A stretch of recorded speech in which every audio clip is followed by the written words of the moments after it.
Hello everybody and welcome to a brand new Elder Scrolls Online build video with me, Sherman. Today guys, we are taking a look at the Vampire lore. This is another solo build for Murkmire, but as a vampire. And I tried to think of what would be the best race class combination for this. And in the end I came up with this. A Dark Elf Nightblade would be really good for this because you want the build to be more of like a life-stealing build, a build that's built around taking life because of how the vampire works. So it's a really interesting setup. It's got a lot of unique mechanics to it that are different than the other solo builds, but it's because we're a vampire. So let's go ahead and get into it. As you can see, 17k max magic, a 24k health, 32k stamina. We do have an 893 magic recovery, and that's pretty good for where we want it. A little bit higher would be better, but I couldn't really push it that high unless I gave up some stuff, so didn't want to do that either. Our weapon damage is coming in at 20, or 2k on the bow, sorry, at 2461 on the front bar, and we do have a 38% weapon critical. We have a 19% spell crit. That's really low for what we want to do with this, but as you can see, we do have a 1700 spell damage. And when we buff up, we actually go over, we get around 3k weapon damage and about 2500 or so spell damage, so that's kind of good. Our resistances are actually a lot better than this. We're seeing a 17 here, 17 here, but when we're fully buffed up, I think that's pretty much it. When we're fully buffed up, we go to 22, 22, which is perfect. Not really as high as I'd like for my solo play, but it's just about perfect for this setup. We are running the Lover Mundus Stone, and yes, we do have vampirism. We are at stage 2. I'm not even above rank 1 in vampirism. I'm not going to lie to you guys, because it takes a really long time to level a skill line to max, and I just didn't have the time during this last week to really work on it much. So I didn't get higher than rank 1. Sorry. But we can go over the vampire stuff and why it's important. We are using Tri-Stat Food with this build because we need that high max magicka to make the build work. Moving on to the gear. With the gear sets, we are running Melibeth's Scourge. It's probably one of the better ones for this. This gives us max health. On the 2-piece, it gives us, when you take damage, you have a 6% chance to create a beam that steals 7,254 health over 4 seconds from the attacker. While the beam holds, you gain major vitality, increasing your healing received by 30%. The beam breaks if the enemy moves further than 8 meters away. We can't get a high health recovery on a vampire. You lose a lot on it. So I'll just show you guys again where we're at with the vampire. So we get 25% slower health regeneration. You take 15% more damage from fire, and your vampire skills cost 7% less, advancing in the stage. And then feeding reduces vampire stage. Sneak up behind enemies, yeah, we know.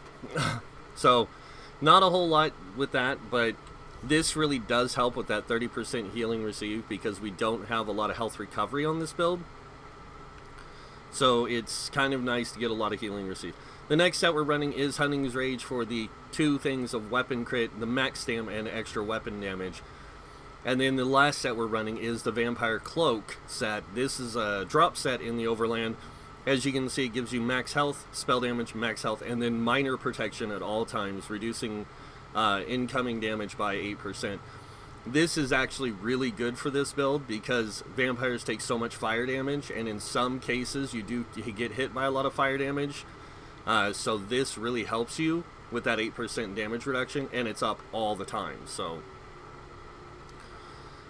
moving on to the weapon or the traits, we'll go over that real quick, and the enchants. So on the big pieces, you want 3 infused. This is a heavy armor build, so 3 infused on the big pieces. This will give you the best stat allocation, resistances altogether. And then on the smaller pieces, you want Nirnhone on the belt and gloves, and shoulders reinforced. And you want stamina on the small pieces. This way you get the maximum amount of stamina, and that's how we can reach that 32k max stam with this. And with the Melibeths, it gives us that extra health that we need, and it got us to 24k a lot easier so we can push our max stam a little bit higher. If you wanted to, you could put Summon a Magicka and bring your Magicka up to about 20k. That would help.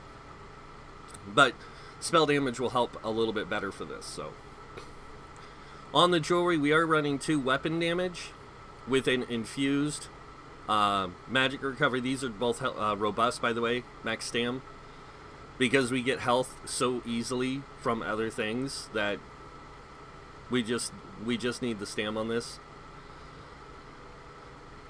So going down here, on the weapons, we got infused greatsword with an absorb health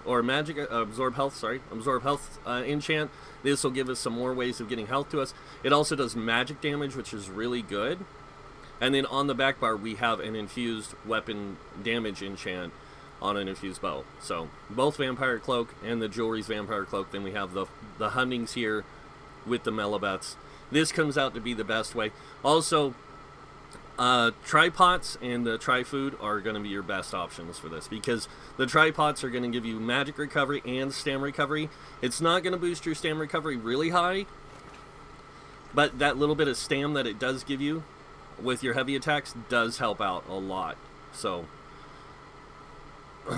oh, I didn't get it to work. Here we go. So that little bit of stam helps you out a lot. And we go to 1,050 on the mag recovery side, so that's really good. Alright, the other reason why I chose a Nightblade is Nightblades do get a passive that gives them 15% more recovery on everything. Health, stamina, and magicka. And then with being a Nightblade also, you get a lot of like healing through damage. So it's kind of the trade-off that I went for. And then on top of that, there's a few other things. Being a vampire, you get extra recovery, but you have to build up to that point, which we'll go over here in a second. So let's go ahead and move on to the skills. Like I said, I only got to vampire rank 1, but you do want these passives. This one you get at rank 2. So you start with Drain Essence, and this is going to be the one you're going to use. I don't remember what morph you want it is, but there is one morph that's really powerful for this. And like I said, I just don't remember. Just bear with me, guys. Bear with me. And I'm sorry for this. I should have had this open and been able to get right to it so you guys can see. There is another thing you want to get. You want to get this right here, the Devouring Swarm for your back bar. This does magic damage to nearby enemies every second for 5 seconds, but also heals you for health for each enemy they damage. So you want to take this and put this on your back bar. The one you want is Invigorating Drain. That's it. So this is the one you want, so that way you can get your cloak or your Devouring Swarm off a lot. And this will be on your back bar, guys. You can use the Mist, by the way, and if you do, Baleful Mist is the better version, because this will also allow you to deal damage to your enemies. But it's kind of a really expensive skill to have, and it can drain your magicka. This is why I say you want to get that 20k magicka. When it comes to the skills down here, you definitely want to get that supernatural recovery, so you get the 10%. You pretty much want to fill the rest of these in, so you get all the benefits of everything else. But yeah, that's really the most important one right here for solo play. You want that extra mag and stam recovery. So, alright, going over the class skills, or class passives, you want to make sure you get all your class passives for this. I keep forgetting stuff, I'm sorry. My bad. I put this build together, I was testing it, I keep forgetting to get the passives because I set the skills first, so that's my bad. Make sure you get all the class passives, very important, because of things like this. Now I have a 19k magicka. That I thought there was something off there.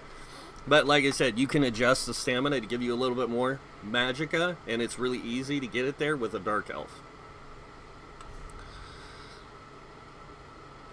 So going back to the skills passives, weapons, make sure you get all the passives. Bow, all the passives. Armor, light armor, you want to get the top 3. Medium armor, top 2, bottom 1.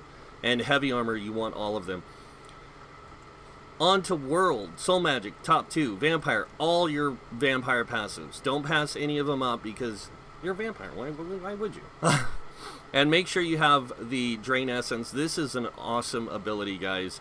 It doesn't work as good as the Nightblade's heal itself, but you have so much other healing on this build, you don't need that much more. So,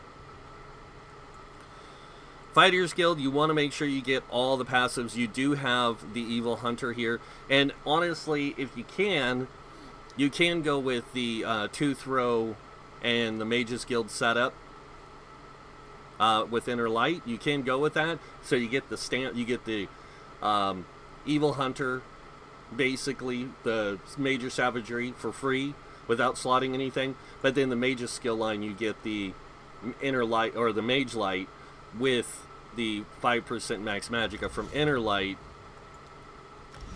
So you get this, and then you get the Major Sorcery too, so it increases your spell critical. And you get that increased weapon critical. And you'll have more weapon critical because you're in medium armor. Now, and like I said, that's a good combination. And you might have to put a little bit into health, but you'll still be at the same amount of magicka as you are now with the same amount of stamina just about, but in medium armor. You might be at 30k, actually, stam, but close enough. You don't need any Stygic Order skill line with this. On the Undaunted, you want these 2 passives. And then moving down to your racials with the Dark Elf. The reason why I say it's the best is because you get 6% max stamp and magicka. And then here you get flame resistance by 2079. And you're immune to burning status effects. You also get 3% more max magicka here. So you get 9% max mag, 6% stam, and then you get the Destructive Ancestry, which you won't be using. But Alchemy, medicinal use, jewelry provisioning, gourmet and connoisseur. Now, going over the skills, like I said, this is more of like a vampire build. It's about life stealing. It's about keeping yourself alive through heals and doing damage. So our first skill in our bar, Brawler, of course. This is the ultimate like damage shield for solo play. And I say this with understanding, okay? This thing, a lot of people say Brawler's a really bad skill because it doesn't do a lot of damage. But the funny thing is that it actually does more damage up front than any other skill that does a bleed. It hits really hard up front, and it does a small bleed afterwards. And that's good. But it's the second part of this that's really important, and it's the fact that you gain a damage shield that absorbs 2,454 damage for 8 seconds. Each enemy hit increases the damage of your shields by 100%. So it gets really big. Next up, we have Sap Essence. Really good for dealing some damage. It does very, very, very small amounts of damage. 3,100. Actually, it does about 2k. But it does heal you, and it gives you Major Brutality and Major Sorcery at the same time, and it's pretty nice. So for each of the enemies it heals 1,076 plus 20% more for each enemy hit. So the more enemies you hit, the bigger the heal. And in the case that I'm going to show you, this thing's going to heal for insane amounts, guys. Moving on, we are using Spike Bone Shield. This gives us a shield for 34% of our max health, and it returns damage by 43% of any direct damage you absorb. So, really good. Next, we have our Drain Essence here. This is a dot. It also heals, so this will apply damage to the enemy. Actually, it does damage to the enemy, and then it heals you. It's a hot, not a dot, a hot. But when you activate the Drain, the enemy is stunned for 3 seconds. So it's kind of a nice one for ads and stuff like that. Use it on ads, stun them for 3 seconds. It keeps them at a distance for a minute. And it's only on certain ones you want to do that with when you're in a boss encounter. It's kind of like using a ranged taunt. Instead of using the ranged taunt on the ranged enemies, you want to use this on the melee enemies to keep them at bay, so that way they're not doing damage, which reduces the damage you take. So, but you don't want to spam this. Next up, we have Flawless Dawnbreaker. Really good damage up front, really good damage over time, but we mainly have this here for the weapon damage increase. So, moving on the back bar, We do have poison injection. Venom arrow is a better option. I was testing poison injection with this build, and like I said, venom arrow is just the better option here, because it does do the stun, the off balance, all that stuff, but we don't need it in this fight. Next up we have endless hail. This just does damage over time. And then we have leeching strikes. This does a life steal, by the way. When you do a light or heavy attack, it also restores stamina, and it restores an additional 4,270 additional stamina when the effect ends. This is where things get a little odd. People are going to say, wouldn't it be better to use the shadow skill veiled strikes here or on the front bar instead of essence drain? The reason we're using essence drain or drain essence is because it's actually a really good heal, and we have sap essence. We also have brawler and our bone shield, and we have leeching strikes. So we have a lot of heals coming in already. We didn't need another thing to heal us, to give us the shadow barrier. But we can use unstoppable, which is really good because it's cheaper now. Not as cheap as I'd like it to be, but it's cheaper. It gives us major ward and major resolve, reducing incoming spell and physical resistance by 5,280 for 28 seconds. It also grants us immunity to knockbacks and disabling effects for 4 seconds. Each piece of heavy armor worn increases the duration by 5%. So we have a 28-second uptime of our buff. So this is actually really good on our resistance buff. Moving on, we have Evil Hunter here again for the increased weapon damage, stuff like that. But if you wanted to, like I said, the mage skill thing, but I need to go back here to the vampire stuff, because the next skill you're going to have is Bat Swarm. And Bat Swarm's a really powerful ultimate. It's just super costly. But good thing is, Nightblades generate ultimate like a mother. So they're just constantly generating ultimate. So this will be really good for you to have here. So just remember that. And then you want to go with the morph I showed you out here. You want to go with that devouring swarm. And then on this one, you want invigorating drain, so you get that ultimate when you use it. So, alright, so that's the skills. Now let's go over CP. Starting with the red tree, we do have 66 in Ironclad. This reduces damage taken from direct damage attacks by 22%. Moving on over here, we have 31 into Thick Skin. This reduces damage taken from damage over time effects by 13%. 56 into Hardy, reducing poison, physical disease damage by 12%. And then Elemental Defender, which reduces damage from Flame, Frost, Shock, and Magic damage by 12%. But remember, we also have that 8% minor... oh my gosh. We have this on the Vampire thing, the minor protection, which gives us another 8%, which does stack with Hardy and Elemental Defender, guys. So we get another... we actually get 20% damage reduction. This helps out, like I said, from fire damage, because we take fire damage, we just don't take, or we take flame damage, we don't take fire damage, because we're immune to burning status effects. So we will not take the burning from fire, but we will get hit by flame damage and flame ticks. Boosting that damage mitigation, along with being a dark elf, helps us mitigate it almost 100%. So really, really good. Moving on over here, we have 40 in a Bastion, increasing our effectiveness of our damage shields by 16%. We have 19 into Quick Recovery, increasing our healing received by 5%, and then 2 into Heavy Armor Focus, giving us a little bit more in our Heavy Armor side because of the passive in Light Armor, because we are a 5-1-1 setup, and that kind of compensates for that difference, as you guys saw. Excuse me. Moving on, we have 56 into Warlord, reducing break free cost by 20%. 23 into Sprinter, reducing sprint cost by 14%. 23 into Bashing Focus, reducing bash cost by 14%. And then moving on to the middle tree here, we have 43 into Arcanus, increasing our magic recovery. Remember, we're going to get most of our resources back from heavy attacks and leeching strikes, along with pots. But this allows us to get some extra mag recovery. And then when you do get your vampire up there, you actually do go to almost 1,000 mag recovery, which is really, really good, because then you go to like 1,200 when you buff up. And then we have the stamina steal on our heavy attacks here, so, or stamina return.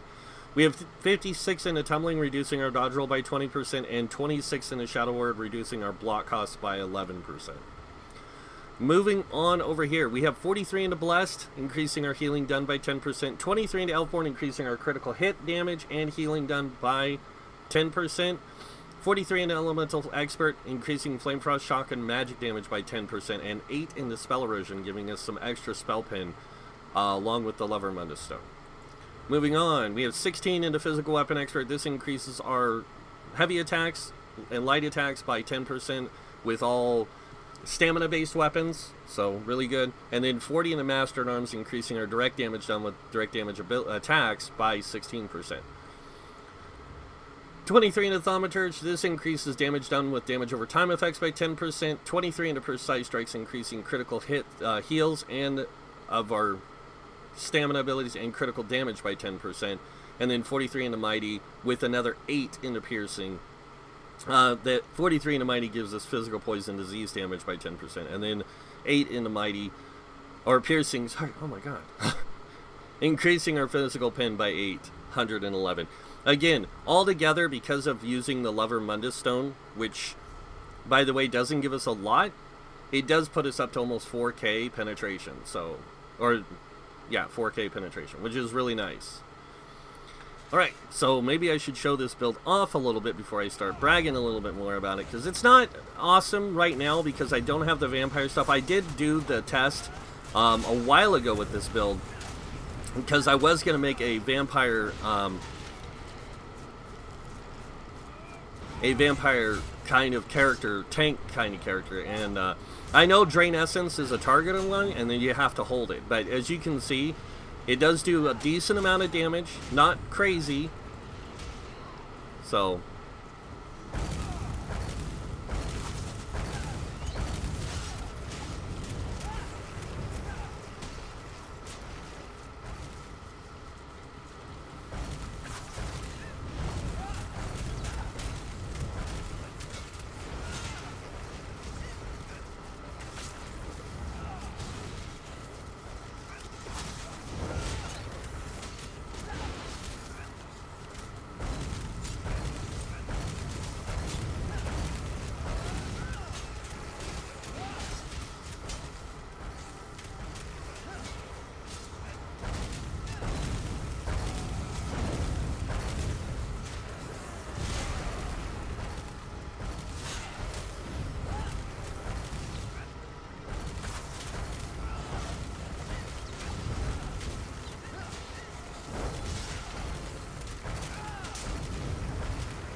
and if I had just a lot better setup, like I said, the bats, everything like that, it's a lot better. It just works out so much more effective with that.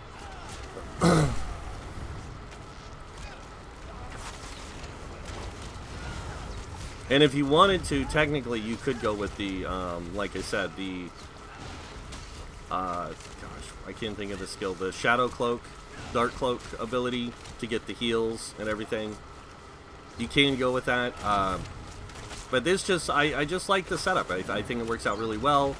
I think that if you're looking for something that's a little different, a little unique,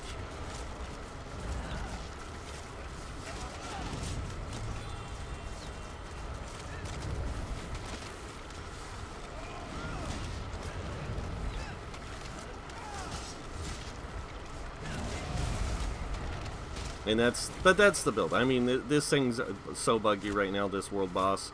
It's been like that for a while.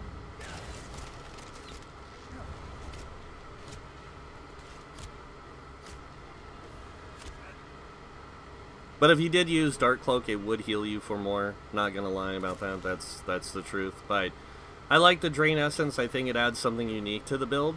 But you could be a vampire with the Dark Cloak still, and just get those extra benefits with the Dark Elf. It's a crazy amount of stuff that you have with this build, especially with the Sap Essence there and the heal from it. So, but yeah, that's the Vampire Lord, guys. That's my solo vampire build for Murkmire. I know, like I said, it's not the greatest, but it's really, it's kind of not, it's not hard, it's not impossible to come up with an idea for a vampire build. It's just trying to find one that works really good.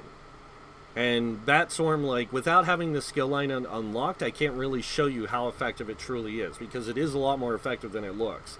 When I have all the skills, morphs, all that other stuff, it works out really well, because you got a lot of ultimate gen, you've got a lot of other things, and for being a Nightblade, you get ultimate also from the siphoning line.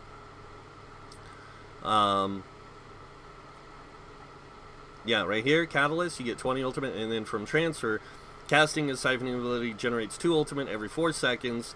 So you do get a lot of ultimate with this build.